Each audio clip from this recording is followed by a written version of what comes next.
കുഞ്ഞുവാവയ്ക്ക് ആവി കൊടുക്കുമ്പോൾ നമ്മൾ ചെയ്യുന്ന മിസ്റ്റേക്ക് തീർച്ചയായിട്ടും അപകടങ്ങൾ ഉണ്ടാക്കും. ഒന്നാമത്തെ കാര്യം, ഇത് കണ്ണിലേക്ക് ഡയറക്റ്റ് ആയിട്ട് കൊള്ളുകയാണെങ്കിൽ കുഞ്ഞിന്റെ കണ്ണിന് കാഴ്ചശക്തി വളരെ കുറയാനും അവിടെ ഇൻഫ്ലമേറ്ററി റിയാക്ഷൻസ് നടക്കാനും സാധ്യതകൾ വളരെ കൂടുതലാണ്. കുഞ്ഞിന്റെ കണ്ണ് ചെറിയൊരു കോട്ടൺ തുണി വെച്ച് മൂടി നിങ്ങളുടെ ശ്രദ്ധയോട് കൂടി മാത്രം സ്റ്റീം ഇൻഹലേഷൻ ചെയ്യുക. 2 മിനിറ്റിൽ കൂടുതൽ ഒരു കാരണവശാലും കുഞ്ഞിന് ഡയറക്റ്റ് ആയിട്ട് സ്റ്റീം ഇൻഹലേഷൻ ചെയ്യാൻ പാടില്ല.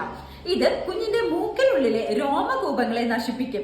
ബാക്ടീരിയയും വൈറസും ഒന്നും തന്നെ ഉള്ളിലേക്ക് ലങ്സിലേക്ക് എത്താതിരിക്കാൻ വേണ്ടിയുള്ള ഒരു സജ്ജീകരണമാണ് മൂക്കിനുള്ളിലെ ഈ ചെറിയ രോമങ്ങൾ. ഇനി മറ്റൊരു കാര്യം, നമ്മൾ ഇതിലൊക്കെ ചില ഇലകളൊക്കെയാണ് ചെയ്യും.